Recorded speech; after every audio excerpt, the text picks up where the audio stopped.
a minute and a half about the Illuminati, and I forgot what my even question was. And I'm sorry. That's what my are we talking about? That's And then my I realized I said superpower. it out loud, and I was like, "Oh man, That's my I don't even know what superpower. Yeah. Welcome to the Johnny show. Get out of my face, Wookie. Sit. All right. Poor dog. The second episode of season 2, the reboot, and we are happy that you joined us today. So we're just going to continue the conversation, some things that have happened during the week. First off, where we were going to kind of go last week, we didn't get a chance to go, was to talk about these classified documents that were found in the Biden residence and also in his office, I believe, in where he was when he was the vice president. So there's 2 different locations that these documents were found and turned over to the National Archives before the election, the midterms election, but wasn't reported to the news until like 2 weeks ago now. So we're on the second week.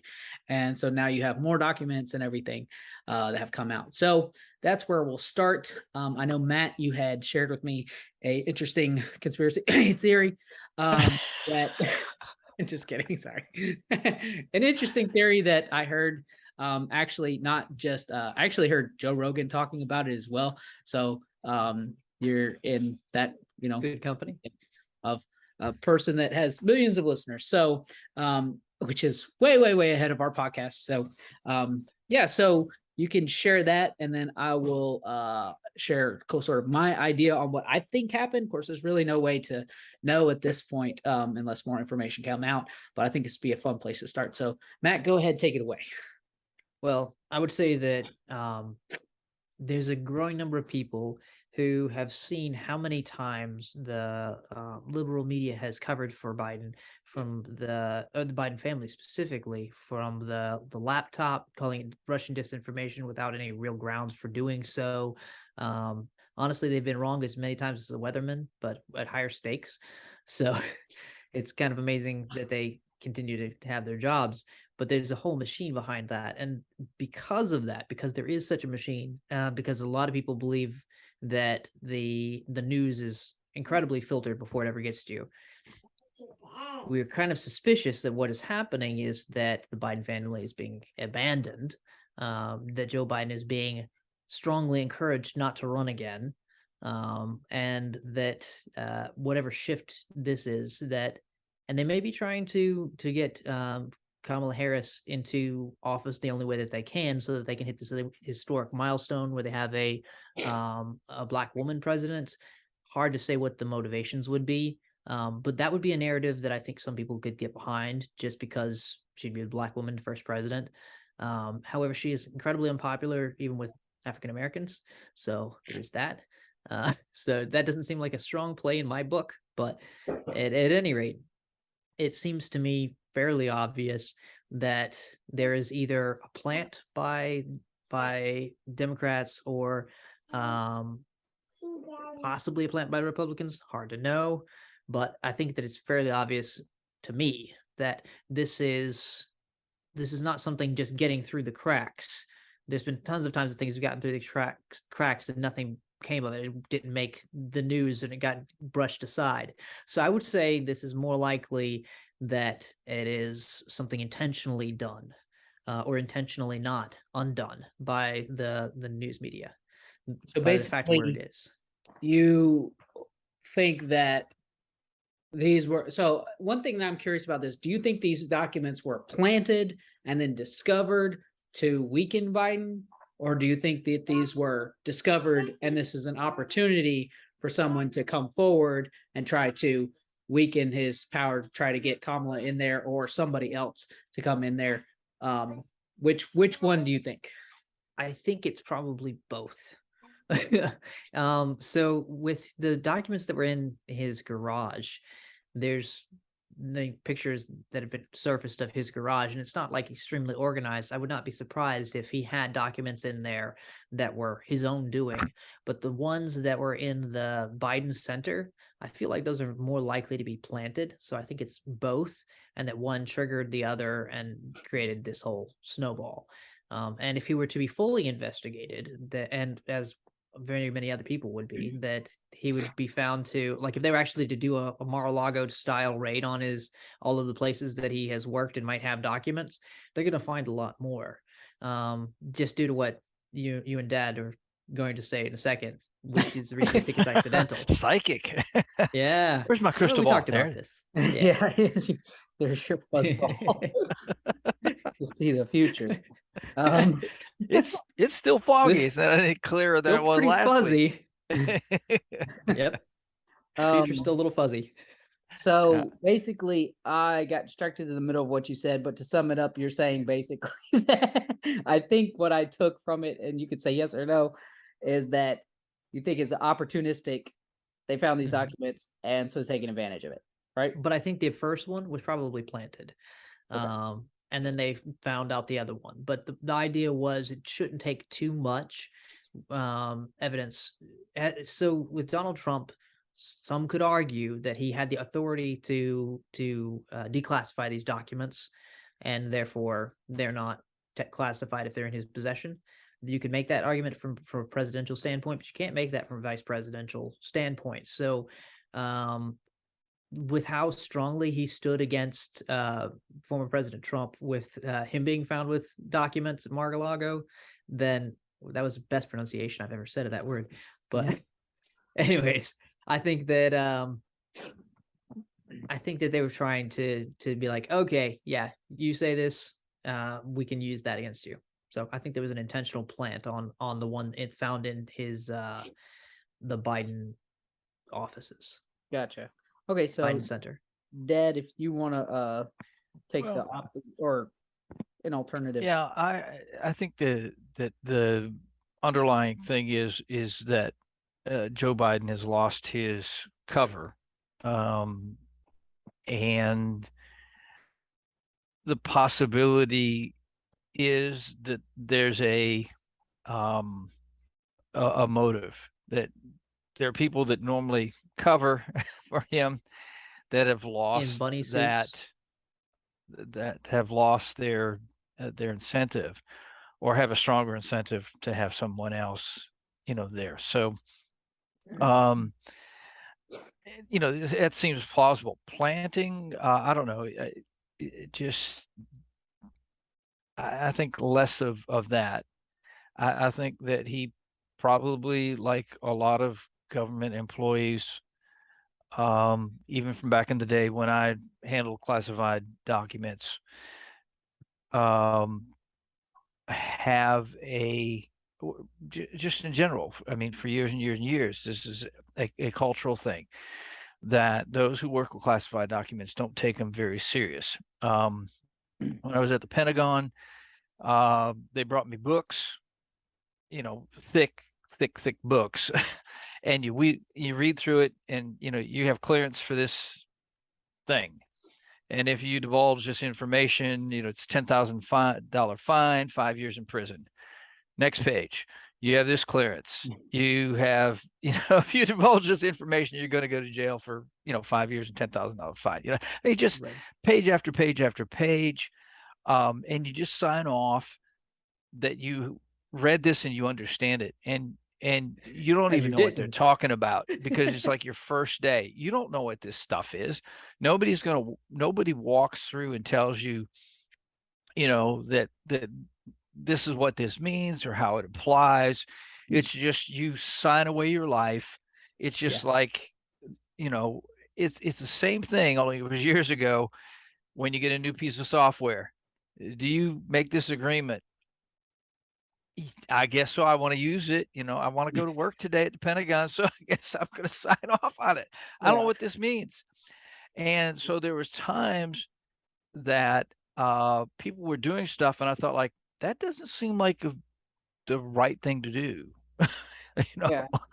I don't think this is like legal, but I don't really know, because nobody's really told me, kind of thing. So that happened Because all the the system time. is so complex, nobody understands it. Right. Well, you And learn through the culture. right. You learn through the culture, and you go into the Pentagon, and the security guard sitting outside of supposedly the most secure place in the world is sleeping. And I as an E4 could sign my wife into the Pentagon Yeah. because somebody told me all you have to do is just sign for it. Just walk up to him and just, put your name down. This is, da da da, Brenda Gideon, and just, we walk in. Somebody told me I could do it. I did it. We went and had lunch together in the Pentagon, Go figure, She has no clearance, but she's in the Pentagon with me because I signed off on her. I don't, Because the was that, culture. am I are they coming to my house and putting me in jail, 50 years later? I don't know, but I did it because I was told I could, and it might not have been illegal. I don't know, but it goes back to that cultural thing. Yeah. So I worked for Our a job, defense somebody- contractor. Sorry, Matt, go ahead. I'm sorry. I worked for a defense contractor, and a funny thing is, I think we actually took it slightly more serious than that. But we took it so seriously. I was working with plans that were not to fall into enemy hands, and so when I was doing that, it was really nerve-wracking because literally everything was the same level of critical. Like, don't do this. You could be like everything was the end of the world.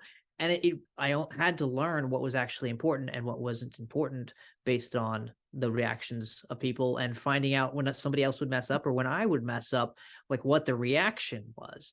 And you always owned up to it, because if you lie, that is actually the end of the world, So you owned up to your mistakes and you get things corrected, and you use the wrong weld wire. It's a big problem, but it's not the end of the world as long as you fix it, and things like that. So but it just, everything felt like, oh no, you're going to lose your job because everything was roughly the same level of important. Everything was important and nothing was important at the same time. It was just crazy stressful. So I think that's what you're talking about. You burn out with point. It's the culture, right? You learn from, like, everything is like, it's any job. It's not just the military. It's not just classified documents. It's any job. Your first day, you're overwhelmed. You get all these paperwork, whatever. You learn the job based on the supervisor and how they react, how they treat this. If they flip the paper over because it's privacy information, whatever, on their desk, or do they leave it up? Do they do this? Do they leave the door open? Do they talk to people? How does the culture in the business go? And that's the same way in the military. All of these different places, and you might get a boss that's super, like, whatever, like nonchalant about how things are going, and then you might have one that's more by the books.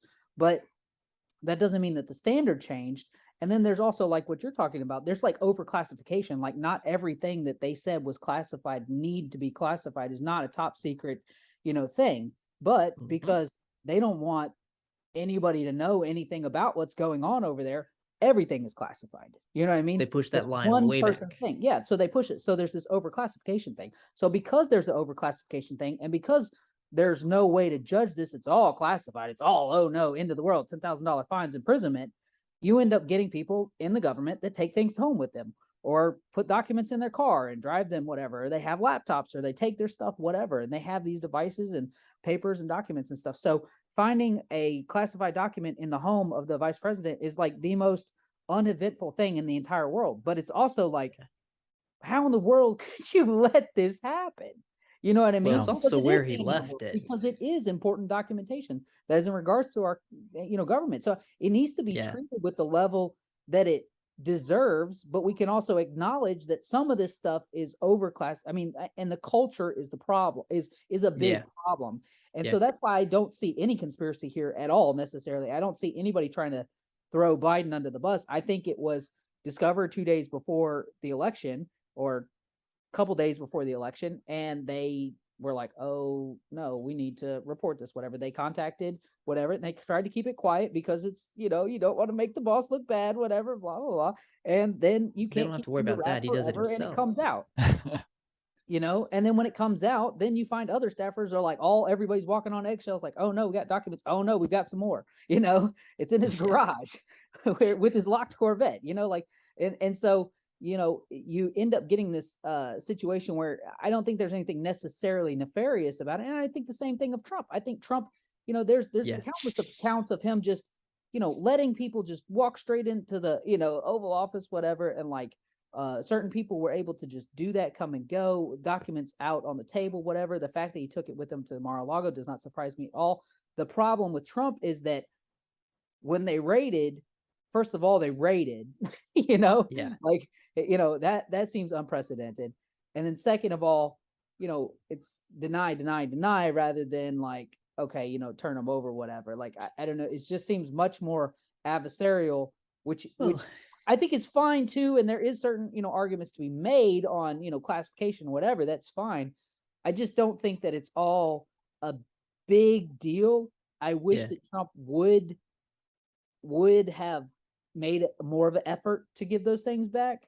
Maybe him and Hall about it, maybe, say, I don't have to, but I'm being the bigger man and turn these over, because at the end of the day, it looks better when you're like, oh yeah, and you got some too. You know what I mean? Rather than, I don't know. It just seems like both sides are just completely like, tripped over their face on this argument. It's completely void on both sides to me. And I think both sides are trying to make it an issue, which seems to me like one side is trying to paint it as like, they're trying to take Biden down from the inside, and the other side's, like Trump was innocent from the whole thing. Well, like, Yeah. okay. Yeah. I still go back to the fact that we do need to have classified information, and we need to treat it seriously. And it's a lack of training and a lack of, nobody seems to own this thing. How did Hillary end up having her own server with this stuff going back and forth that could be compromised, or these other documents? I mean, there's just too much of it. And that's what bothered me being in the service at the time I was, and it was a long time ago, Right. that there were a number of things that happened while, on my watch, in a sense that, I was involved with top secret stuff that got out that affected our ability to wage war. And we're talking about Vietnam. Our, during the Cold War, there was opportunity to get Soviet information about their subs and things like that, and we completely just blew it. And there's a number of different things that happened with Israel, and on and on it goes. There's a number of things that happened during that time frame that, the 3 years I was in the service, and things that continue to go on. We don't know the extent of, it's not like anybody's telling us like, oh yeah, we had access to Hillary's server, or we had access to, Biden's stuff in his garage or whatever. I mean, nobody's going to stand up and say like, yeah, we did it. Yeah. So we don't know. Well, there are some things we've know. I mean, there's been all kinds of leaks that we know about that have changed our relationships with other governments and led to people being killed. So it happens. Those are just the things we know about. But as long as we continue the culture that we have, and people that think that they have special privileges because they're the president or the vice president or the secretary of state, as long as we have people that feel like they're above the law, who don't take these things, then it permeates the whole, the whole system. whole system. Yeah. And not everything needs to be top secret, agreed, but at the same time, there are things that need to be handled in that manner. And we've seen this failure from the previous presidents and vice presidents, and just all the way around. Yeah, for sure. Well, You're having a volume issue. For some reason, you're really distant. me, Yeah. the sound. Yeah. Is it really, really bad? It's fine. You're just going to speak up some. Okay, I will try to scream. So the other thing that we could talk about that is kind of related, but also is not related at all, would be the debt ceiling. And I don't know how that's related at all. I'm terrible with segues. But anyway, They're hard to balance. so yeah, so apparently the Republican Congress that just took over wants to not fund the government without the certain concessions that they are requesting, McCarthy and the House of Representatives. And Biden so far has chosen to, well, his sort of statement is that, we're basically not going to negotiate. We just need to raise it.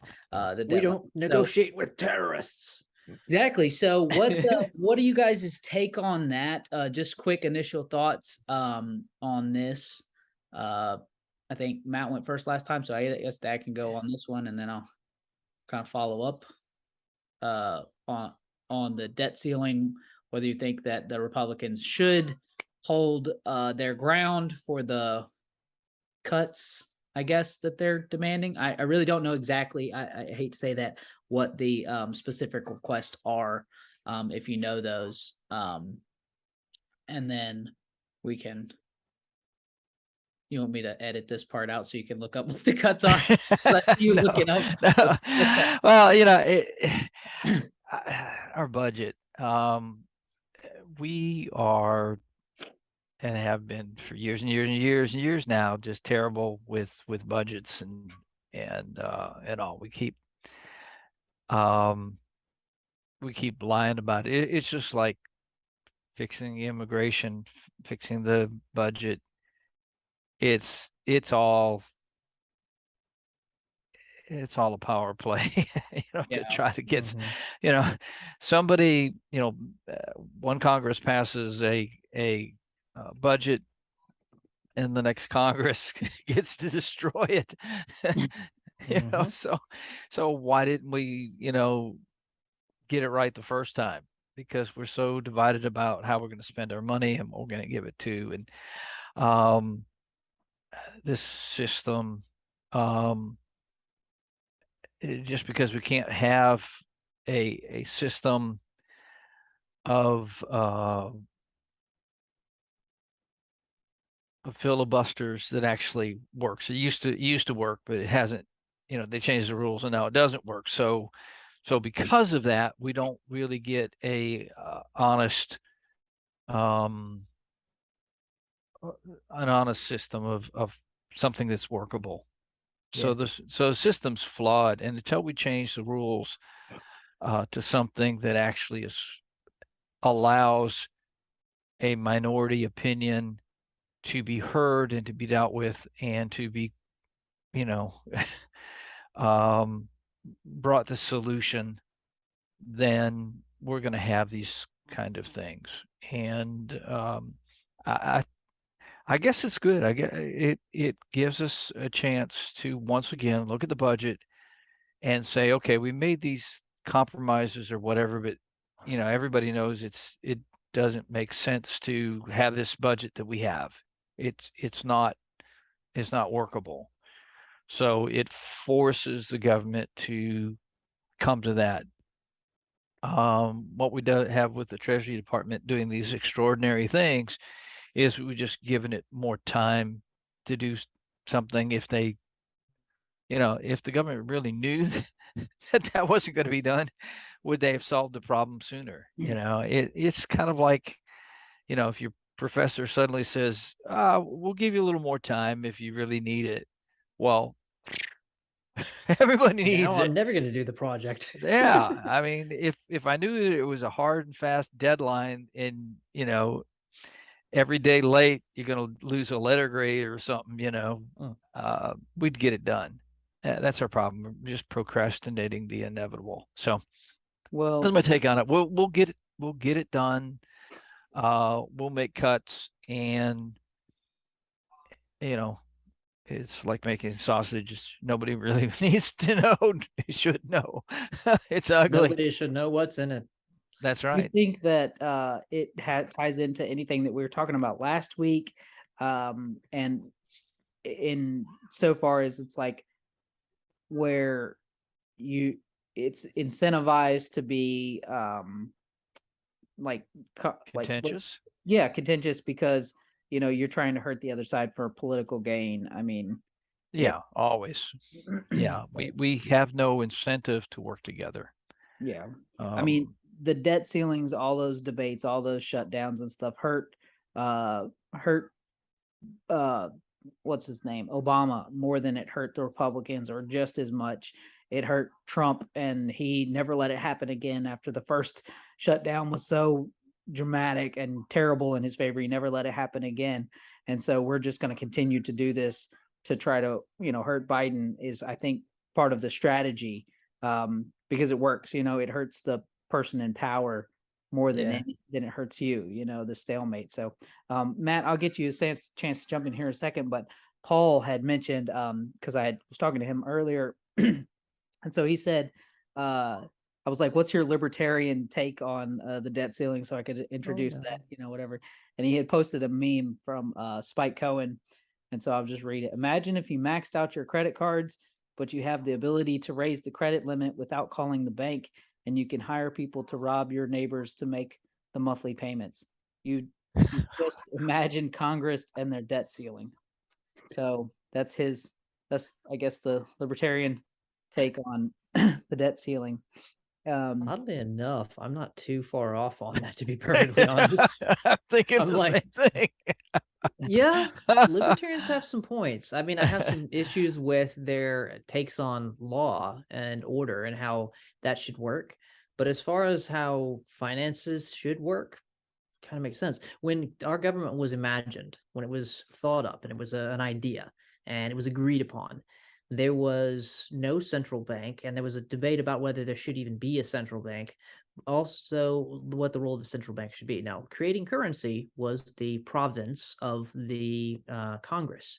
They were that was the Congress was. I'm not sure if it was Congress, but it was at least that the legislative branch of the government was responsible for making sure that that was done. But again, it was gold standard, so they were in charge of how things were done, but it was still tied to gold, a limited asset.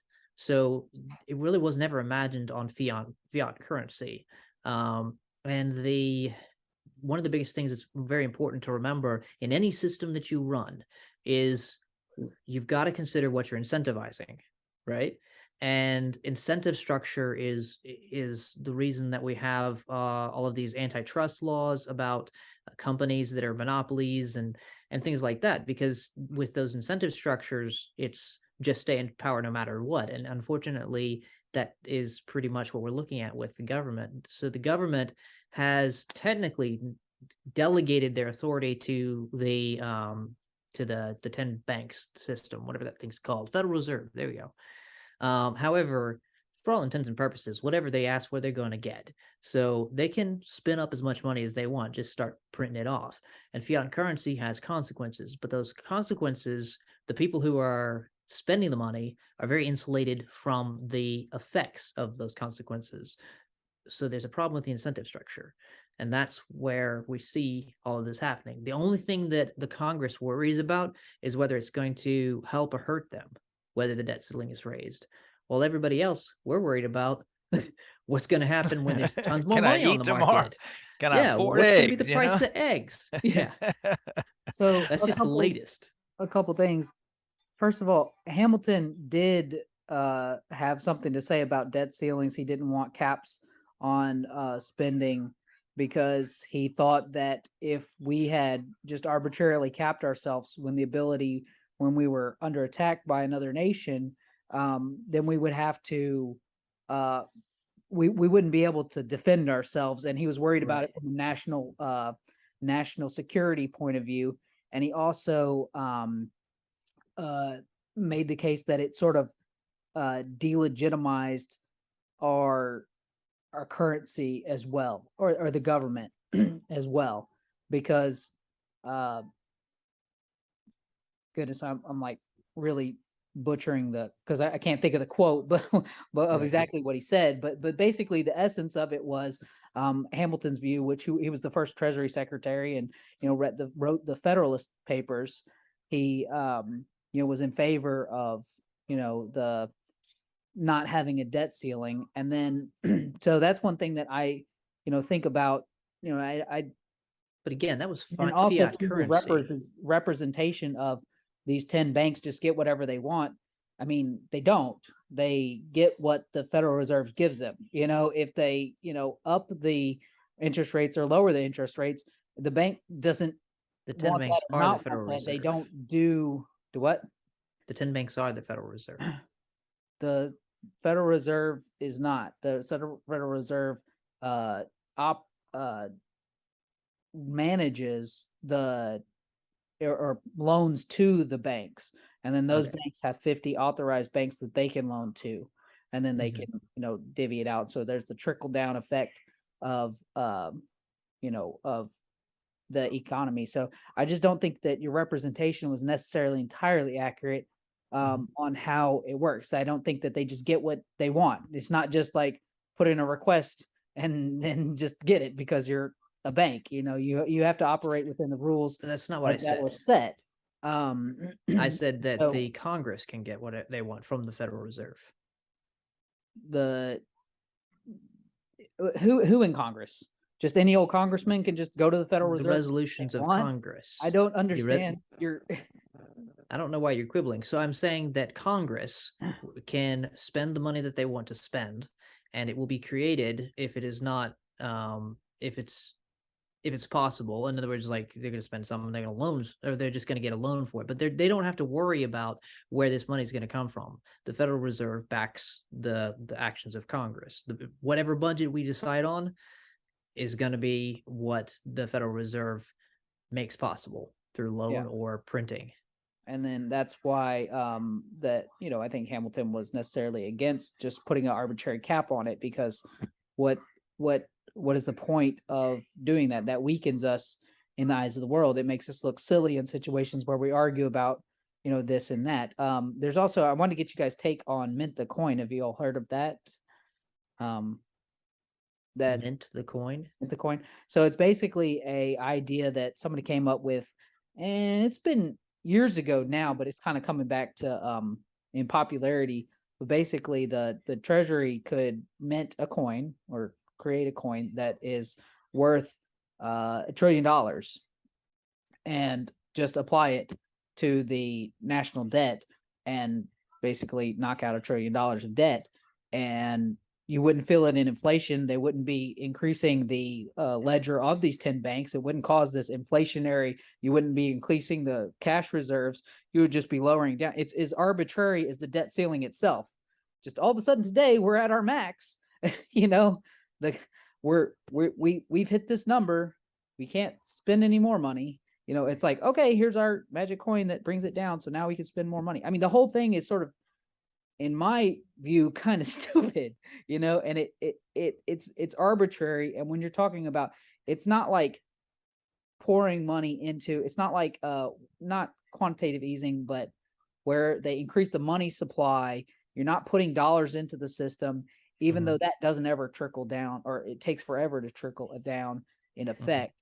But it just, I don't know. Do you guys? I mean, I guess I shouldn't have sprung that on you. Yeah, I'm if you never not heard of the familiar theory, with what do it, you think about the theory you've never heard but of? any economic theory is based upon trust. Mhm. If we all buy into it, meaning like either don't know it's happening, but still have faith in our system, or if we find out about it, but we're still trusting everybody around us. At this point, that's what our financial situation is. Do we trust one another with this system? And as long as it does not hurt me in some way, you know, the tendency would be to go ahead and trust. But if I see this as like suddenly I can't afford eggs, I'm not happy. you know, gallon of milk or whatever. I'm not going. If I can't get my stuff, if it inconveniences me, then that's No, interferes with. yeah. Inconvenience is one thing. We're talking about full interference. You're right. Yeah. So Well, right now the economy is feeling the inflation because I have lost buying power. And so that's where we're at. That's what inflation is. I can't buy, and the majority of people like me can't. And so I have a certain level of distrust. So we're going into a recession because we're not willing to spend because we can't spend, or the people that actually have additional income above just the minimum aren't really willing to invest or to put their money out there. They're reining in. And so our system's, going down. Now, if the people that have money felt comfortable and trust, the system, we'd all be happy. yeah. I think. I don't know. It's a weird thing. I mean, like Matt's talking about fiat money and this whole system of trust. Man, just people, we're going to talk about Davos, Davos. and the World Economic Council or Forum. Forum. Yes. In a little bit, and it goes back to that same thing when everybody there's talking doom and gloom. It is not good for the rest of us. Well, I think that because it hits on hard and fast things that nobody can change. I mean, like you can't change the fact that China locked itself down for 2 years and now is going to hit the effects of actually going through COVID to get that herd immunity. I mean, like they didn't handle it smart. They handled it in the way. I mean, and every country gets to handle it the way they want to handle it. You know what I mean? So, but like now, one of the largest economies on its own and one big exporters is now going to go through this crisis, and they're the essential part of the supply chain, at least in its current form, a major player. That's going to have more impact. And I was going to talk about this at the end, but we can kind of bring it in now. Just kind of talking about, is China a paper tiger? Because they have presented this. I mean, like if you look at a chart of their economic growth, it's just, their third world country, and then boom, they're, just taking off. And so, oh, look, it's Jason's face. Hey, Jason. Hey, I'm just gonna hang back. You guys continue, and because once you figure out Jump what's in when going you on, you can. can jump on in. exactly, I know better to keep my mouth shut. So right now we're just talking about China as a paper tiger, or is it a paper tiger? We're just talking about how like the growth chart just sort of like started off slow and then just exponentially shoots up into like a world player and a superpower. And is it unsustainable? Their population growth, the demographic collapse is one element that people talk about a lot. Point two, they're not replacing their population, and so you're going to have a huge portion going into retirement and not enough people coming into the workforce in that generation. That's going to cause a huge productivity gap. Kind of like we're seeing with Gen Z, is such a small small group of people. There's just not that many in terms of numbers, and a lot of the boomers are retiring, just every year more and more retiring. And we'll talk about that. and even what makes that worse is that there's a lot of people that aren't quite at retirement age, but that are up there, that are set economically speaking. And then when the pandemic happened, they just retired early and was like, what, this is fine. I'm only 50, not 56 or whatever, 55. what is it? Retirement? Sorry, 56. right? 65. 65. A Sorry. lot where I work at a university, and they offered a lot of people a chance to kind of to retire early and get some kind of severance package or whatever. Don't quote me on that, but I think that they gave them some sort of Yeah, early They retirement. yeah, incentivize them leaving? incentive. Thank you. Because we were finding out that we were running pretty well on lesser amount of people. I don't know. Just they were kind of going, hey, if you feel like you do want to just kind of bow out now, it's perfectly fine to do. That was one comment I wanted to make once you just said. Yeah. I have one quick question. If you may have already mentioned this when you're talking about China, do they still? I don't know if they still have this, but infamously when they were like communist China hardcore, it was a one child. policy. Yeah, They talk don't about have that anymore, but there's still a culture. You know, it's Yeah. up here. It's It- see, yeah. It it, affected the it may not be culture, law, but yes. it's in your mind, and and when you introduce something like a middle class, you start having people with very different considerations than they did before. When you Right. start moving people off of farms into office spaces, oh, I can't afford kids. I don't want more than one kid. I can't, like what kind of life am I giving my kid because I live in a cubicle? And like it's a different culture, that comes up with it. And so you're having so basically that's the case for why China is about to collapse. That's what Japan too. Look at Japan. I don't have Yeah. hard data and numbers right now, but I was reading a couple years ago, reading a book about how people actually get married in different or kind of how romance forms in different countries. And the government got into this and they started matchmaking, having like parties with singles to get together because they were trying to encourage the birth rate. So there are Singapore too. yeah, thank you. So interesting that they're all Asian culture groups. Do you have any theories on that, John Mark, as to why they, you were mentioned some things is there a way out of that? And is that going to be the doom of not the doom of China, but they're not going to be the biggest thing Well, going do I anymore, are they? think that? I mean, you're jumping ahead, right? So I'm normally sorry, I ask go ahead. questions, I'm listening. no, just kidding. Just kidding. But so no, but yeah, that threw me off. Yeah. Sorry. No, Sorry. You threw I yourself don't off. think so. I don't think that China is on the verge of collapse, and the reason why is I think that once you have a middle class and you have sort of a baseline, you go through. I think they're going to go through a recession Mm. and another recession, and they're going to enter Famine. a cycle of recessions. You're going to have boom and bust economy now. You're not going to have a depression. They're sort of post that stage.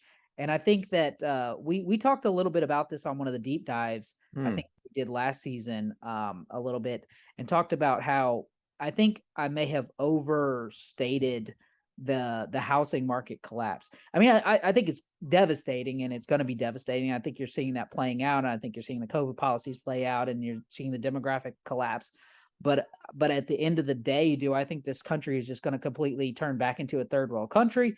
Absolutely not. I mean, I don't think so. So There's some resiliency built into that, I think. So basically, because we're a resilient people. It's just we are. Theory is instead of going up and then down, it's going to go up and then flatline. And there's just going to be probably about 20 years, a decade or two of just malaise in the Chinese economy. And that's my theory since you and have. maybe is there a little bit of a pride there too, like they won't admit it. They won't admit that they're going to be in a malaise, and they're going to tentatively accept that. I think that in a lot of these countries that are very leader driven, more so than even our country, they and especially when they control what you think and what you say. I think that's one reason why Russia is probably not going to give up very easily in this Ukraine thing. That's probably why Xi Jinping and China is not going to just go, yeah, we're in a bad state. No, they're gonna keep a stiff upper lip, I think. But that's just past being prologue, past kind of telling what might happen, how they might adapt it. But I don't think they're gonna go, please, can you give us some help? They're gonna they're going to be like, we are strong and da da da, but the facts are going to say a different story. Well, I think it's I going to don't. be similar to the Soviet Union. You know, they're going to be a Yes. problem and they're going to be a player and they're going to be something and they're going to be out there and they're going to be afterthought, but they're not going to be the primary thought of most people's, minds. But Dad and Matt, go ahead and jump on in. Yeah. Is Paper Matt, Tiger go ahead. or Real Tiger? No, Dad, go ahead. Oh, okay. Well, my thought is that China's been buying up a lot of places in Africa and United States and around the world. Yet they have used their money to buy tangible assets. So they own a lot of minerals and just a number of things. So they're positioned well to dominate economically, and so I don't see them backing off. I think that they've been in our universities. They have been working to become leaders in electronic devices and the whole deal. They are I think they're very strong. I think that they are the real deal. They are a tiger to be reckoned with. I don't see them being a paper tiger at all. Yeah, the economy is affected. There's just a lot of things going on there because of their repressiveness, that they're getting pushed back from the younger generation, not giving their best and things like that. But at some point, I just think there's just they just own too much and control too much and have positioned themselves too well to you just don't see them failing. Yeah, I think that's well said. I think it's well What said. about what you mentioned? You mentioned technology. Now, John, I know that. How much do you know about how much they get a lot of their technology from industrial espionage? Cyber. The cyber community has known for a while that it is easier for them to swipe what we've done, reverse engineer it, pass it off as their own, than it is for them to spend bukudos of time, trying to develop new technology. They basically just knock it, and I know the whole joke about Chinese knockoffs is a little bit in poor taste. What I'm saying is there's actually a dangerous area to that, where a lot of those things in which they've excelled, how much of it was them and how much of it was us, kind of taking patented information. They've done it because it was easier and more effective Exactly. It is cost-wise, and easier than development costs. but they're highly capable of doing it themselves. They're just choosing not to because they can devote more of their money towards other things, like buying, railways in Africa and all those things that they have invested in. So Are they going to rethink Taiwan? Are they? Who knows?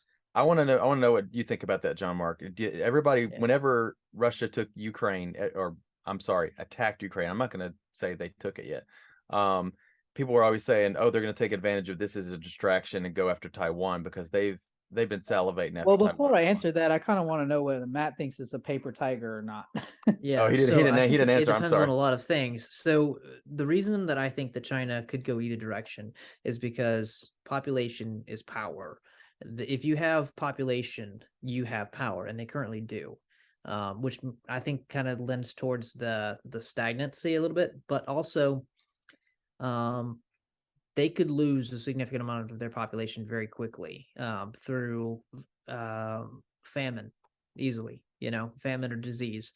They could lose a tremendous number of people. They could lose the confidence of their people and split up into two different things. There's so many options for any given outcome, things that nobody would have predicted, like Mussolini. Everybody thought Mussolini was way more powerful than he was, but he didn't have the population behind him. The population, that was a big surprise for Hitler. Hitler had to come in and buoy the country up with his military, because like all of his vaunted navy was just terrible, so people can play a good game, but I think honestly what it comes down to is population, and currently China has it. So I think they can continue for a while.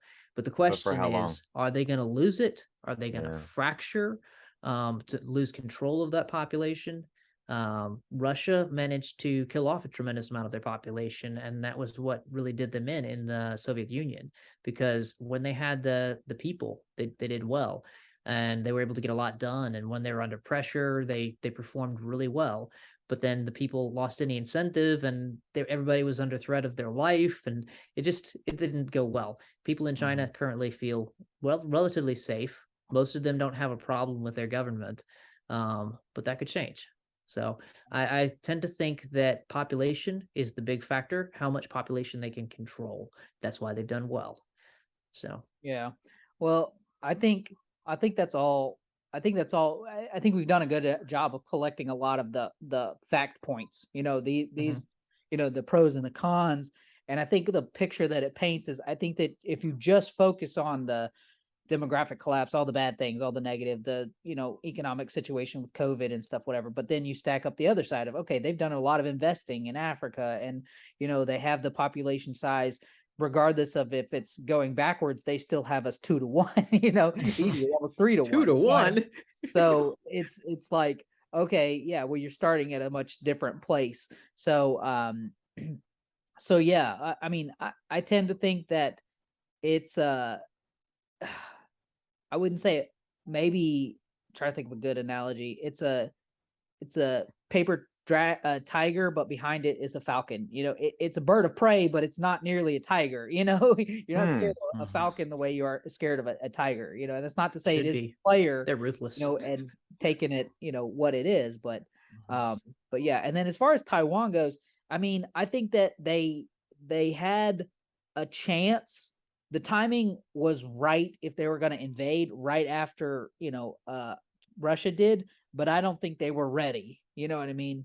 They weren't ready to do the invading, but if they had been ready, that would have been the perfect opportunity. I think Nancy Pelosi saved them. Yeah. Yeah, the thing with the chips, yeah, and the interesting. Well, as a side note, we know that Nancy Pelosi her and her husband had money in silicon and chips and stuff like that, and here she comes up with some, a big thing about silicon chips and stuff, and then Taiwan is a big creator of that, and we're gonna go see them.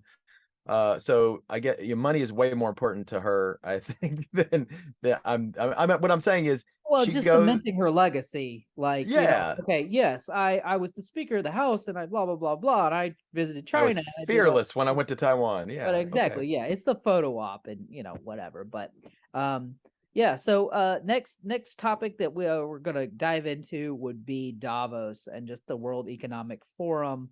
Kind of we'll go around again and see everybody's take on what the elite, what the smart people that have all the money, these titans of industry, what they're planning for the world for the year ahead. You guys heard any news? I'm getting Illuminati vibes. I remember the last time that they met. Didn't they meet the last time? And then there was this video of this guy wearing this almost looked like a cultish looking robe, and he spoke for the World Economic Forum or something. Help me out, John. Do you remember? I don't remember that. Yeah, you have to look it up. But there's a guy who's speaking for the World Economic Forum. He was there, and he was like the spokesman. He had this kind of outfit on. He looked kind of a cultish kind of guy, and of course people are going to spin that out, and they were like, "Oh, here you go, Illuminati." So I'm not a big fan of the whole Illuminati thing, because a group being able to somehow get together and like go all one way, like you said, we used the word lockstep the last time. The Illuminati theory, which I don't subscribe to on big scale, is you got to basically get all these ducks walking in a similar direction, when ultimately all you have to do is throw out, if you want to sculpt things and move things, you do it in little stages, and you do it in slight ways. I don't think that you can make big changes. I am not sure what we're talking about right now. No. Well, whenever you have like a big summit with a bunch of different world powers all meeting together, I'm not a big conspiracy guy, but my neck hairs on the back of my neck that kind of thing okay, if this wasn't a good, I can see how people would start thinking that somebody's pulling all these puppet strings. But what I'm saying is, in order to do that, everybody's got to move in the same direction. And how to get these Quack. multiple, how to get these, like these ducks, how to get these multiple countries moving in a particular direction, I think is not, it's not as easy as it may seem. But maybe it is. I don't know. What do you think about that? I mean, so yeah. I don't know anything about the Illuminati at all. I didn't I really don't, necessarily associate that with Davos particularly per No, but- se, but I mean maybe I don't know. I just don't know. It's a feeling. But, it's a weird feeling. I It's know not. they It's not said that based out of there's not fact. a lot of Chinese billionaires there this year. There's not any Russian, oligarchs or whatever there. Oh, this year. did they sat It out? was one of the biggest forums they've had, I think, ever. So I don't know what that means exactly. But it's always, the focus is always like climate change, whatever. And the conservatives always come out and say, oh, you fly all your private jets in there, Right. and you drive in your Escalades up to it, because it's in the, whatever. And oh, you really care about the, It's in Switzerland, yeah. or the environment. But yeah, I kind of, when I put this on our itinerary to talk about, I kind of had like thought there would be some like big news that came out of it. I was just going to Not mention yet. happened Not this yet. week, but really nothing has happened. I do have one Oh. fact, and whenever you get a bunch of world leaders in one location, and namely, they're probably majority going to be men. I saw one article that said that a bunch of can we say sex workers anymore? Can we say prostitute? Basically, a bunch of sex workers all descended upon Davos. And that the same thing happened with the World Cup. When the World Cup came in, there was just all these prostitutes that moved into that city, and it's taking advantage of the fact that here you have these world leaders, and they have these quote, proclivities. Are they That's all I saw. I didn't see any other news come out about this. leaders or heads of state? I thought there was only like one head of state or something that was there. Maybe they're banking on the fact that there'll be a lot there. But but honestly, who said? Let's get serious. Who sat out? World leaders doesn't necessarily mean political leaders. I think that's what we're trying to say. Okay, right. Economic leaders. Economic people have what? Money. So that's what they're probably thinking. So my question is, who sat out? You said China, Russia, And Russia. Yeah. Anybody else sat out? Who didn't go? I don't really know. I sat Yeah. out. I didn't go. But of course, I wasn't invited. No, I got the invite. I burned my invitation. I got the invite. You got Just- the thanks, John. You got the invite, and I didn't I get told it. them, you know okay. what? I've got things that are important, like the Johnny Random Show. Like this podcast, yeah. I don't want to burn the jet fuel, for my phone. No. We actually care about. Ed, we did you actually have any care- thoughts on Davos? Anything that came out? Yeah, of it? I did watch the closing remarks, and I put that link in the document that we have that you may want to put into the information, when you do the show. Like the description on the YouTube video, maybe. Okay, yeah. Yeah, because it's a summary of what they considered the high points of the event. So yeah, definitely climate change, diversity, poverty, jobs, cyber terrorism or cyber problems and things along that line. So Cybercrime, yeah, things along that line. So they had a long shopping list, but of the half of the speech was climate change. So you have basically rich people, corporate people that have come together to solve the world problem. So Right. it's not any different than the UN, except for rather than being governments and everybody has an equal vote, whatever. This is business people who say, I'm going to spend my money or my company is going to spend money on these things. And so I look at it that way. And I think the intention is good, just like the UN intention is good. It's, it comes down to worldview. Is that worldview correct? Is what they're doing a harm or not? Is it doing good for some people? Is it doing good for them because they They're wealthy. look good? They can afford to. Yeah. And so I say, if you want to spend your money that way, again, but it puts pressure on other people. Then again, the outcomes could be they're spending money to bad. force people to spend money.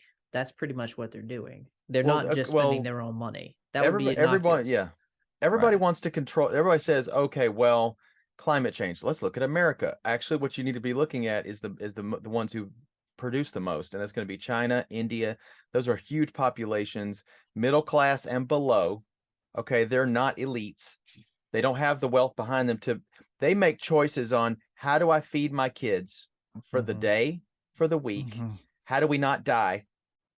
Right? I mean, that's when I make choices, I don't go, I can make some choices like, okay, this is made out of a material that's a little better for putting, when it goes to the dump, it goes to the dump, but it's biodegradable, so maybe it's a little bit better. I might make that choice once in a blue moon, to be honest. But I'm not making choices like, hey, what's going to cause less climate change? What's a less of a carbon footprint? I'm not. I'm trying to feed my kids, pay my bills. So what they're doing is they're going is there's an elitism in there. They're basically going like ultimately they're saying that you have to make this we're part of the problem. Go ahead. You have to make this your issue. Yeah. So and again, I think that we should be good stewards, and I think the intent is good. But it's like a lot of things. The devil's in the details. Are what they doing really going to help any? Is it just a waste of money? Is it a lot of those issues can be discussed.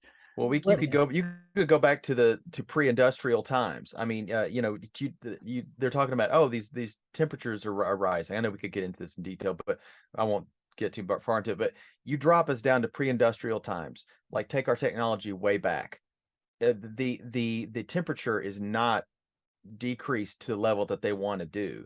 And I don't see this world going away from technological innovation and becoming more technological and more industrialized. That's the way it's going. So it seems like it's not going to. It's gonna, if they take civilization down to pre-industrial to try to lower the temperature, it's not gonna do anything, and we haven't progressed as a society. I guess.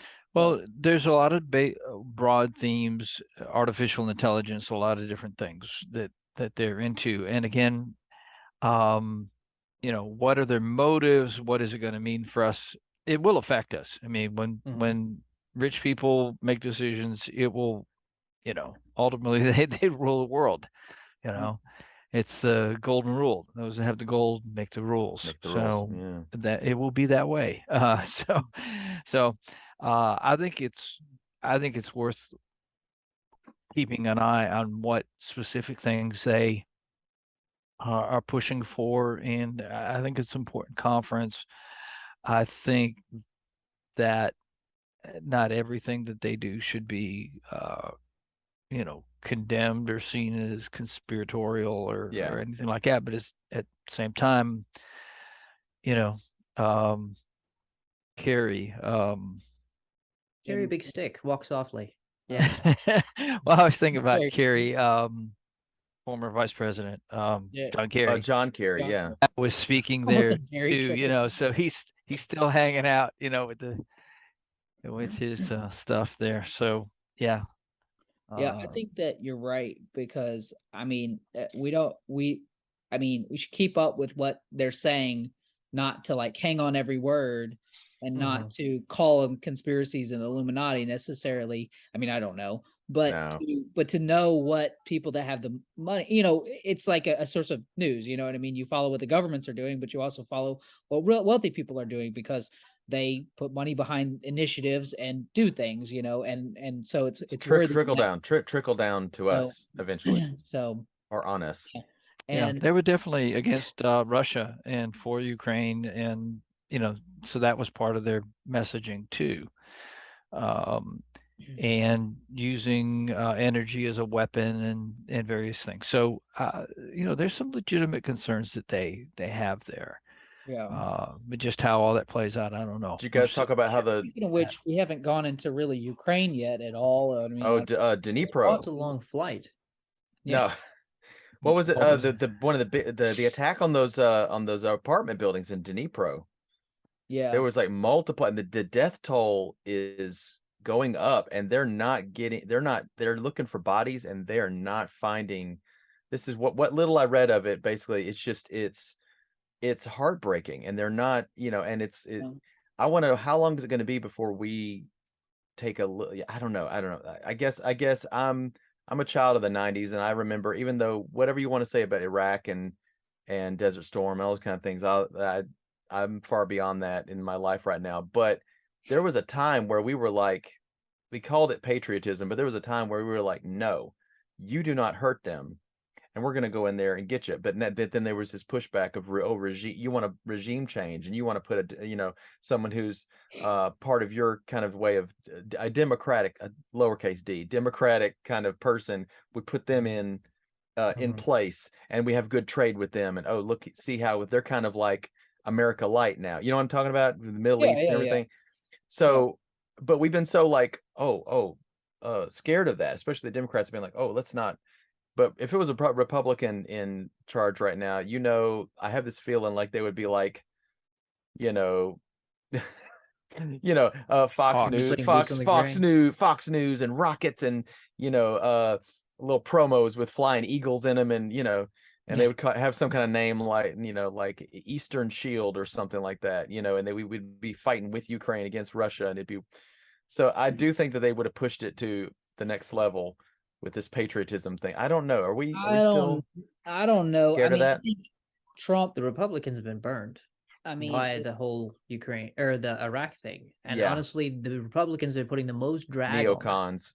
It's weird because the Democrats are actually kind of like pushing, like, we should support Ukraine, and the Republicans are like, why are we sending them weapons? We need to cut spending, not increase spending on a country that's not even ours. I mean, we need to have javelins here. The Republicans have become a lot less, more protectionist, bring jobs back to the shores and stop worrying about other countries and stop worrying about and fighting other foreign wars. I mean, that's really been a push in the Republican. It's kind of the America First. Almost a little bit of. I hear a little bit of Ron Paul in that too. I remember Ron Paul saying, and also our Paul has said, there's been no declaration of war. We're not going to, we're not getting involved. The Congress has to. Yeah.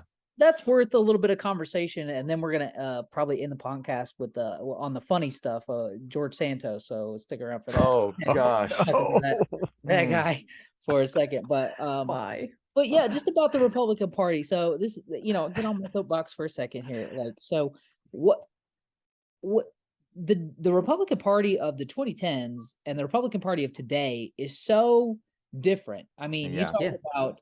You were coming out of like the Bush years. You were like hawks. You were like, craving for democracy around the war. Yeah. You were cutting spending on whatever.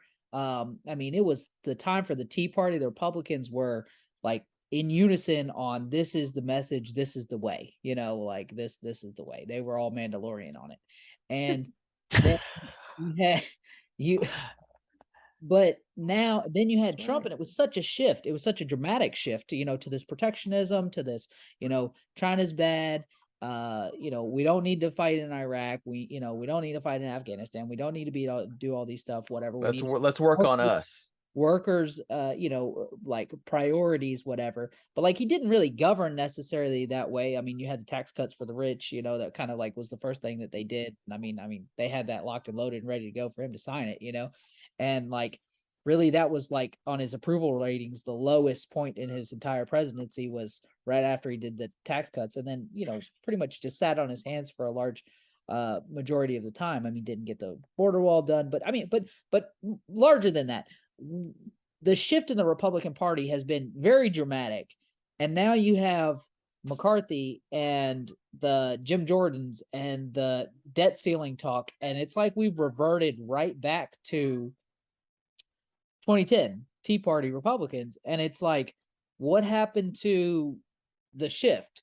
And that's where I'm confused. So I don't know what the direction of the Republican Party is. I don't, and I feel like you have two. They're going to what they know. Hey, you know, it's Yeah, they hey, just it's what we know. I mean, low taxes, small government. You know, they're like, oh, okay, let me go get on my shelf. Oh, it says low taxes. Okay, small government. Okay, Well, all how right. does There's that our game play plan. out in the next election? I guess that's where I want to take this. Like, where do you see DeSantis? Where do you see Trump? Where do you see anybody else that might run? And what are the lanes and why? Other people So may have we're gonna have to go stronger. around so that Yeah, everybody gets a turn. So yeah, you got it. You can go first. What are the lanes and the future of the Republican Party? How do you think the next election cycle is going to shape out, and why? Well, there's always the Democrats always, to me, have like 2 or 3 front runners in some ways. But right now, I haven't heard anybody being floated around. You know, when they say, "Oh, Kamala," everybody's like, "Ugh," and then so I think they're getting some shrink back. They're kind of shrinking back from, "Oh no," on different people that are getting floated around right now. There's nobody. There's nobody really strong out there. And then and maybe early on in Biden's presidency, they were like, well, maybe he could, and then now we're like, oh God, no, help us. But that's another subject. The thing I'm looking at here's the problem. Here's the problem, is that there's going to be they're going to do that kind of split the vote thing, I think. I was going, okay, Trump or DeSantis, and to be honest, and I was going like, okay, DeSantis, because he's kind of a, and then there's some things I like, but then as soon as I like a lot of Trump's policies personally, but him as a person always made my mouth taste bad. I was like, ugh. And I just was like, you know what? You needed a really good PR person, but you wouldn't have listened to him anyway. Right. And I think, and there's some good things about DeSantis, and then I'll hear something and then go, okay, wait a minute. I don't know. The thing is, there's a lot more money and a lot more, there's a lot more money behind Trump, but there was a lot of people that are diehard, and they're gonna vote in primaries for him. And it's going to split it between the two. And then if we don't watch it, and then we're going to have somebody else on Democrat side and Trump, because he's got the money again, and he's got the cognition, whereas Biden doesn't have the cognition. Sorry. So as far as lanes, I can't say right now. I just know, I hope, and I'm curious as to, I'm not against Democrats. I'm actually curious as to what they're going to do, because it's interesting. At this point. So do you think that Biden's not going to be the nominee? No. Okay. Let me just put this right now. I'm not mad at Biden for his cognition issues. I'm not. I know you're going to say that maybe I'm a bad guy for this, but I blame his wife. Okay, let me explain. Whenever I hear this one, you will hear this one. Listen, whenever I have troubles, and whenever I need somebody to put me in check. You blame your wife? You blame your wife? No, yes. Wait. You're jumping to no. Whenever I need help, listen, it's going to sound good. Whenever no. Whenever I'm going a wrong path, my wife can call me on my nonsense and say, Jason, I love you. You don't need to be, you don't need to be doing this. She can tell me what and kind of be honest, and not just be like, oh, I'm here to support you and whatever you decide. Biden is like, I don't know what I'm doing. And she's just sitting there going, oh, okay. She's blind to this cognition stuff, which I don't understand, because she's holding him by the hand and leading him. I know we're getting off subject, but the thing I'm talking about is a really strong wife would go, honey, Sit down and Ma- shut ma- up. sit this one out. No, it's okay. I get your point. I get your yeah. point. I mean, we're Okay. really trying to talk about the Republicans, but I mean, we're We got off on going Biden. 3 different trails here. That's okay. I just hope But- Biden and Kamala neither one of them run, and we see somebody different, somebody strong. They can at least be a challenge, and be somebody that the Democrats can get behind and feel good about it. So you want Because a challenge on the Democratic side? I want to see You two think that strong candidates. and I DeSantis don't. going to battle it out. But who do I you want- think is going to pull out?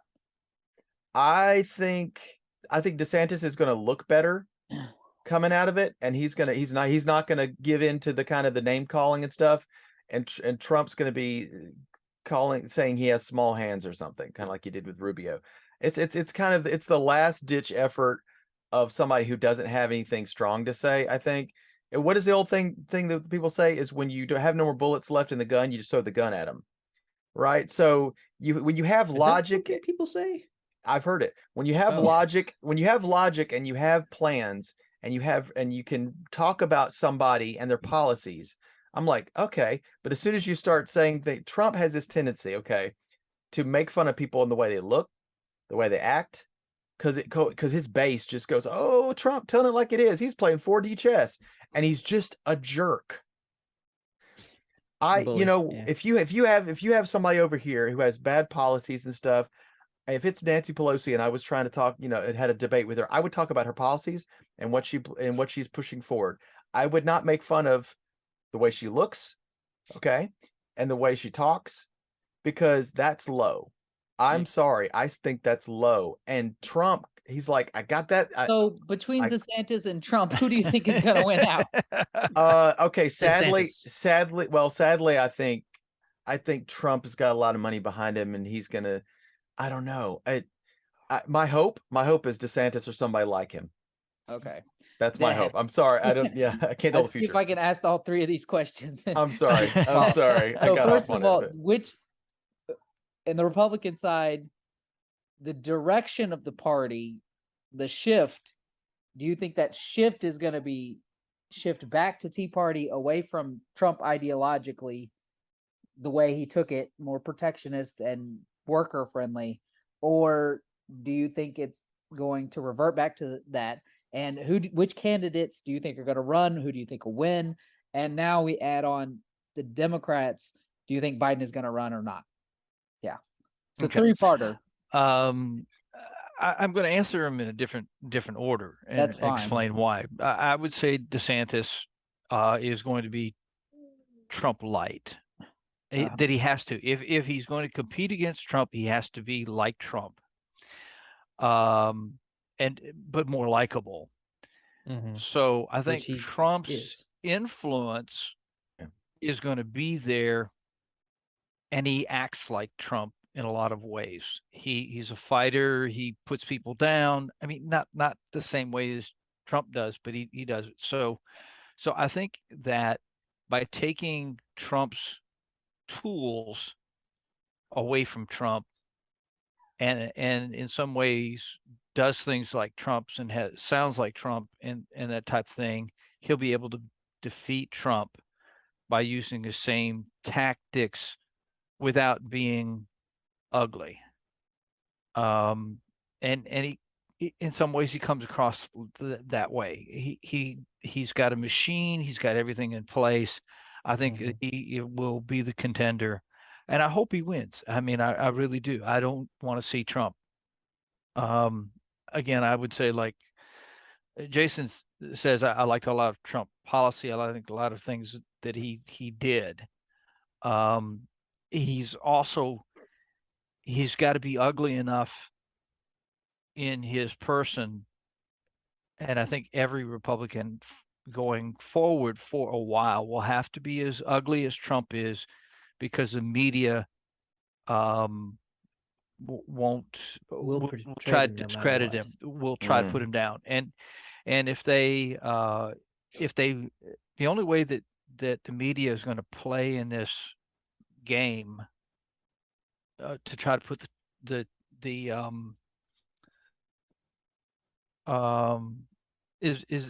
their only choice is the media once again will have to give Trump a voice in order to put DeSantis down, like they did previously. They gave Trump a voice, and then that got rid of all the other candidates who were viable candidates.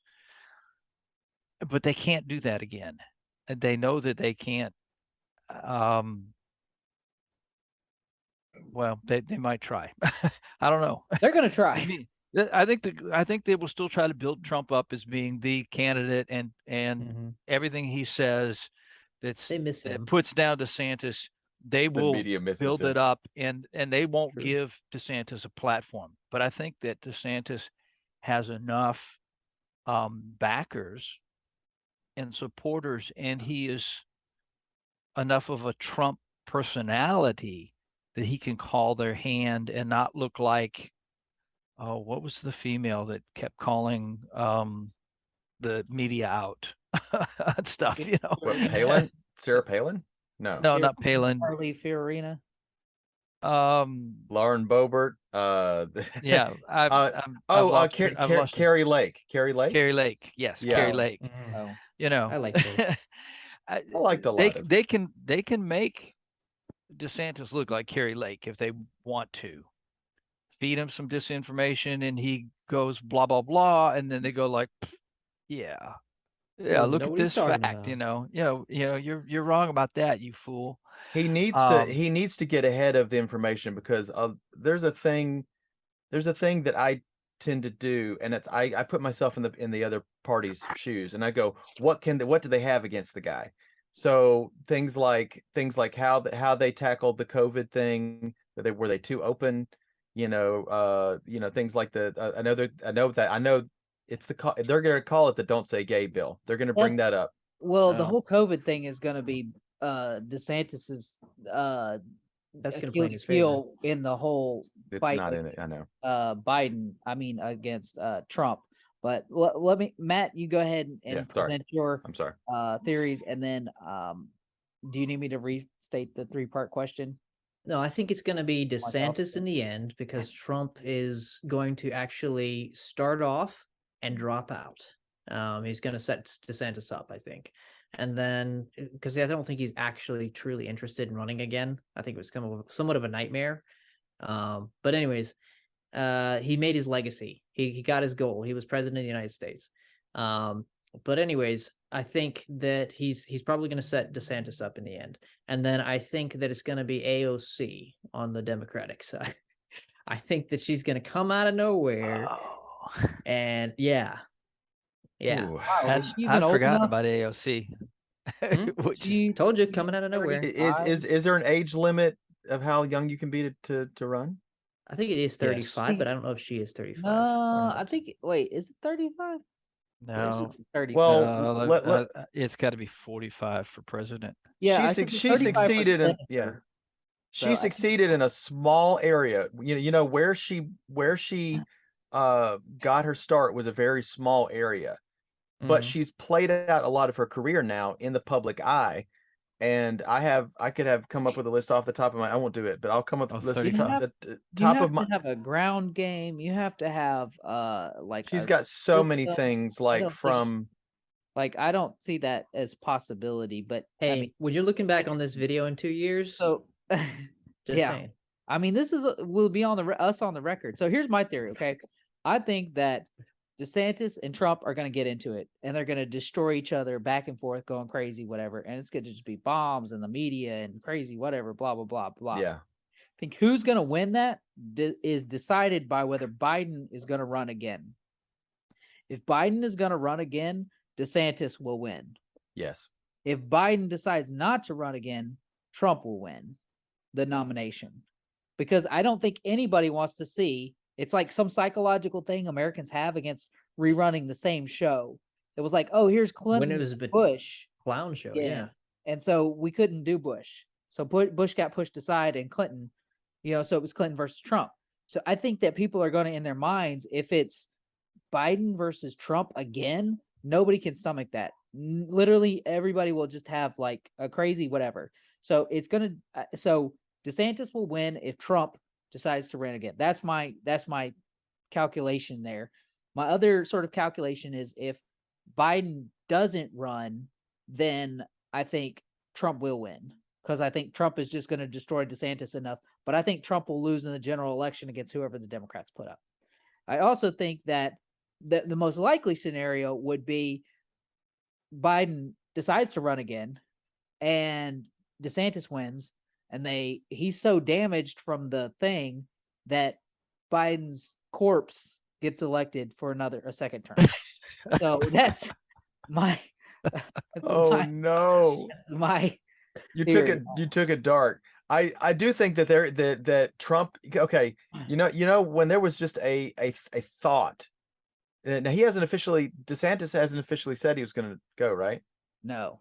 Okay, there you go. So he said there was a thought where they're like, he might. They put out a poll, and DeSantis did really well in the poll, and then Trump has to respond to that because he has to respond to that because he's Trump. That's what he does. That's what he do.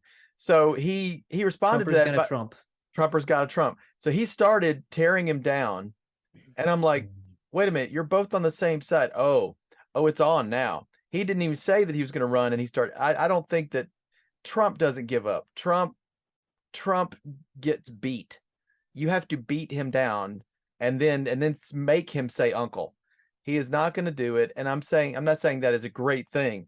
I think you need to be able to kind of go, something the Democrats do really well is they go, okay, we're going to do what's best for the country. And they appear to unify. They appear to unify. That's why you do what we think is best for the country. That's why you can have Kamala, who said some pretty rough stuff about Biden during the, like you were she said I was a little girl and during, I was trying to that little girl was me. Yeah, that's right. Yeah, the little girl was me. It was about the bus segregation, and she was saying, that you were part of that, and yet she's the vice president. You know what? Because guess what?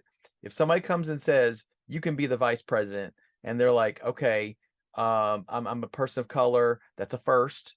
I might have some, some opportunity to do some good.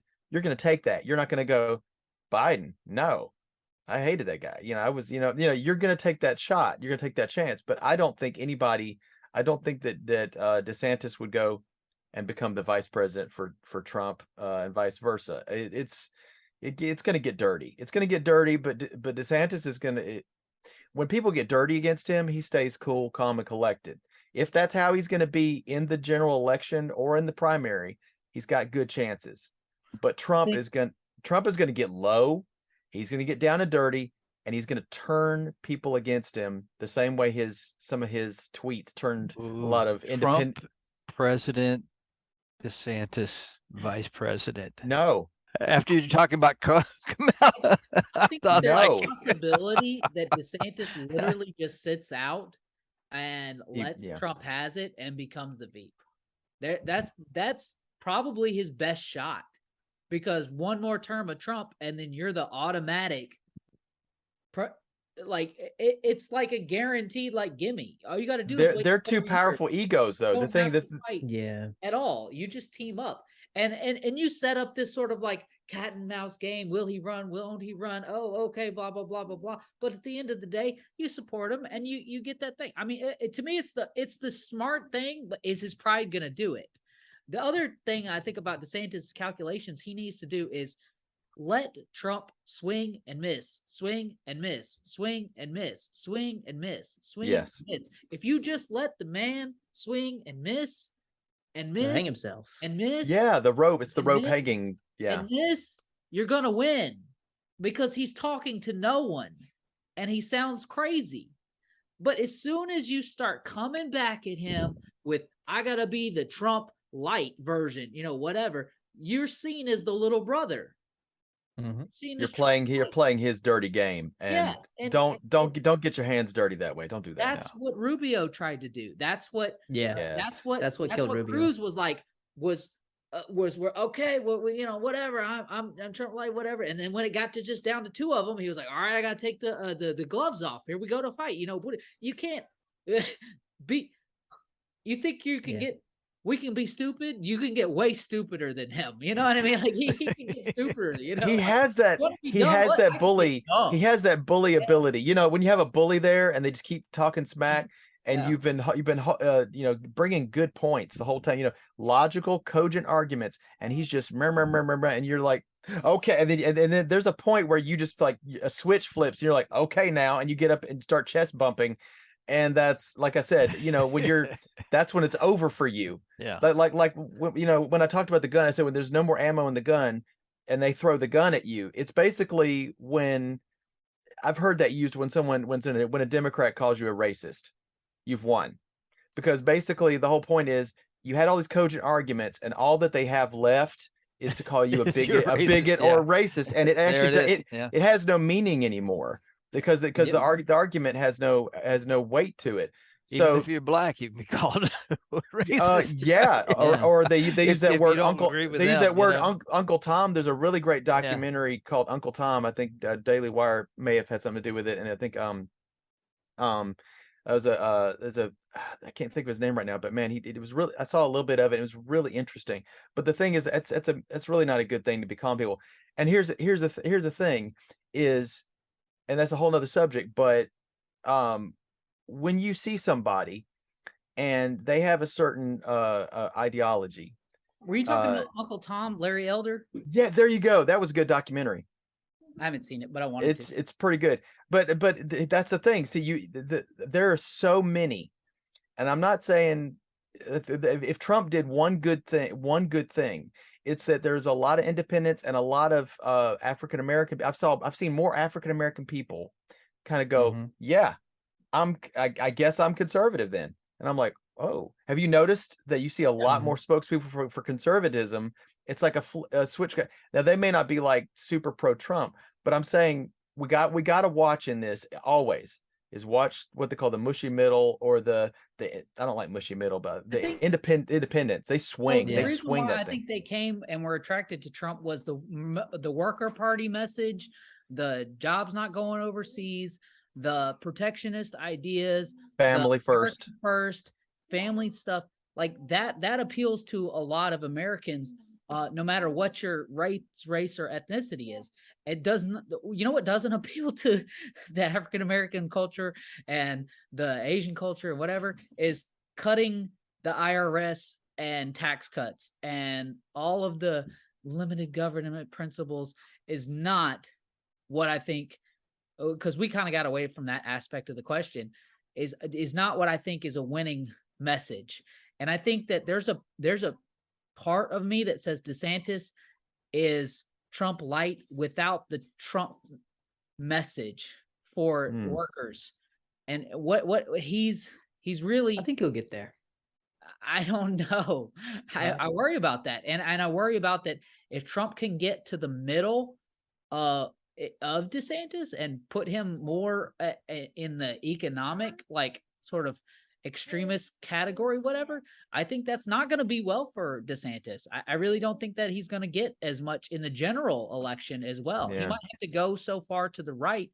And I hate to use vague terms like that, but you know what I mean when I say that, go too far to the right, appealing to the sort of like Tea Party types rather than the sort of center worker, sort of aspect of the party that, that's actually what Trumpism kind of is or should have been. Should have been. Trump You're right. Should have been up to his, thing. So, so that's what he got right, was appealing to the average person's actual care. Isn't that populism? You would say that's kind of populism? Yeah, he's more populist. Yeah. So speaking of DeSantis or Santos or George Santos, because his name sounds similar, right? Yeah, they do. They do. That's sad too. Is the confusion to the name that people are going to think that they're both the same. So it's like Ron Paul and Paul Rand, and you go like, who's confusing. What? Rand Paul, Ron Paul. Where did Paul Rand go? No, where did he Rand to? No, it was Paul Ryan. It was Paul Ryan from back in the day, and Rand Paul. That's where the confusion. Yeah, whatever those two. But he's gone. Are, he's gone. Yeah. Bye-bye. So just to catch everybody up on Mr. Santos, he is a House of Representative member and he was elected. He ran last time. My dog is trying to attack me. She loves you. Yeah, man. I know. He loves you. So he was elected. He ran last election cycle and lost. He has represented of himself as Hispanic, that his mother died in the Holocaust. He's also claims to be gay. There, he was found out that he was divorced from a woman, which, I mean, I guess you can go gay after that, but still, he claimed that he had employees at the Pulse nightclub that were killed in that shooting. That is completely unverifiable and doesn't make any sense. He claimed to be a volleyball champion, or like really graduated from college. Graduated from a college, whatever. Which he made unverifiable claims, like he invented the question mark. And so this guy is all over the place. Really, anybody that fact checked any of his sort of claims should have been able to easily sort of turn over these things. But it turns out that in his district, when he was running, it was kind of a series of like unfortunate events that panned out in his favor. The Democratic Party decided not to give as much money to the candidate that he was against, because they didn't think of him as much of a threat. Wow. And they wanted to put money other places. So he didn't do the opposition research that he should have. And no Republicans called him out on it. They did, if you're running for Congress, you hire somebody to do opposition research on you to see what the other side is going to pull up on you. And I guess several of his, like the first time he ran, people that were like, hey, this stuff is easy to prove and you're not going to win. And this is the age of the internet, right? This is the age of the internet. Exactly. Anybody with Google can look you up and find out that this isn't true. And so they quit. Well, he just hires new people, whatever, and starts going along with it. So anyway, so that's his story. It's crazy. I don't know if you guys have heard anything else new on this front. This guy is wild. Well, they made him part of a committee, and so that's why you were talking about McCarthy being in trouble. Well, or being kind of iffy. He put him in there on the committee, and they called McCarthy on. He said, well, he got the votes of his. It's like he wouldn't excoriate him or something. It did literally get voted in. Oh, I know that, but still, if he gets voted in, you find out that I'm not saying the guy's the devil. What if you find out he's like a reptile devil in a mask? You don't go, well, he's a reptile devil. No, you kind of don't. You don't give him a committee. Voted in a Romulan. Anyway, let's get back to this. So this is what hit me. The first time I heard, he had plagiarized this and saying he was this and saying that, I was like, huh. I wonder if he had looked at Joe Biden's past and said, well, he became president and vice president off of a lot of plagiarism and false claims about his own history. Maybe I could do that. Even before the age of the internet, I mean, there's footage of Sam Donaldson talking about Joe Biden. Sam Donaldson of CBS, ABC. He was talking about Joe Biden plagiarizing whole scads of a United Kingdom. It was an MP, I think. I remember it is a whole speech. Why he dropped out of the presidential race the first time. Yes, and people that voted for him now that are like young people don't even know that stuff. But it's easily good, like you said, easily look it up via YouTube or Google or whatever. And now if you don't do that, you've got stuff of him talking about corn pop and I was this and that with Mandela, and it's like, no, you weren't. And even recently he was at the Biden had made comments about his own past and compare it with the civil rights movement. He said, well, when I was a teenager, I met with this particular pastor. Right after I went to mass, I went over and met with that pastor. We talked about how we were going to desegregate. Yeah, that black church, the black church. We were going to desegregate the movie theaters or something. And you're like, I don't buy it. This doesn't pass muster. So the question is, I think it is hypocrisy if Republicans are like, how dare Biden do that stuff? Oh yeah, we told you, and then they're okay with Santos doing this. I think that's hypocrisy. You got to Well, call McCarthy a has strike a got strike. such a slim. He's got a 4-vote majority in the House of Representatives. One of those 4 people is Santos. So if you're trying to hold on to a majority, and you have the whole Tea Party that's trying to, hold out, concessions from you, and you have all the MAGA Republicans, sort of Trumpy, that trying to hold out concessions on you, but then you have this guy's like, I'll vote for you. I'll do anything you want. Perfect storm. Just let me in. Just don't throw me in jail. It's a perfect storm of stupid. It's a perfect storm of stupid. That's how you said that's how he got in, as a perfect storm of political stupid got this guy in there.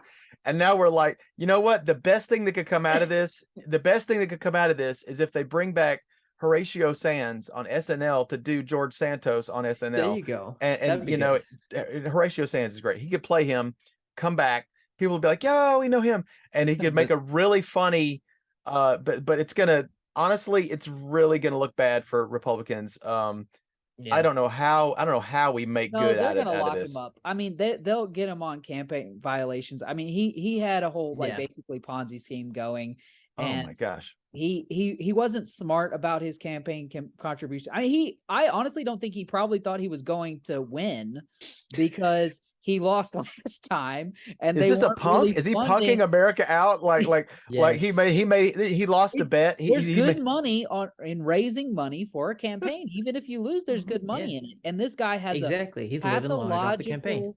Yeah, he's got a pathological thing. He scammed thousands of people over his entire time. He goes by all these different aliases. There's something where this Republican's announcing, my friend who's George Santos, but I know him as whatever. I mean, he passes the mic off. He's like, I don't know why I'm calling you George Santos, but that's what you told me to introduce you as.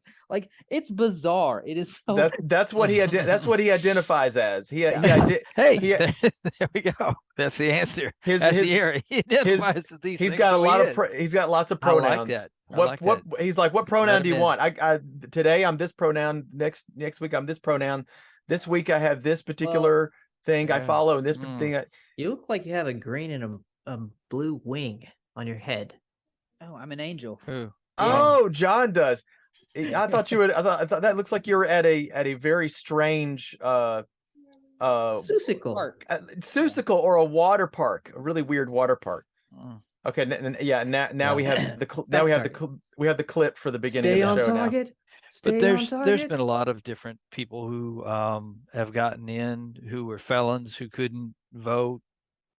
Even so, I mean, it's not the first time, but the level certainly is pretty far out there. It's a lot of things that people didn't know about people that got voted in and all, and we think we're past. And again, all that. again, and then this goes back happened to the American people who vote these people in. I mean, dead people have gotten elected, so go figure. How does that happen? I don't know. The guy's just dead, and he wins the vote. I mean, hand me. I don't know. Part of me is like, oh no, this is not good for the Republican Party going forward, and it's not going to be very good with passing any kind of legislation or anything like that, even if we're in a gridlock. And then there's another part of me, I'm sad to say, that says pass the popcorn. It's like the meme with Michael Jackson eating the popcorn, just smiling. I'm like, that's me going, this is entertainment. This is interesting. Yeah. I think it will be just a footnote. I think that he's gonna probably be arrested. There's pretty easy to get him. They just got to put the case together and stuff, and then they'll do a special election. Get somebody in there quick, because we don't want this to be the focus of all the news about the Republican Party going forward. Much. I think it's just a blip in the radar. But I hope it is funny that it happened. I mean, it's sad, but it's also funny. Yeah. But all good things must come to an end, and we are at the end of this podcast episode today. I hope you'll join us next week. As always, thank you for watching. Like and subscribe to the Johnny Random Show.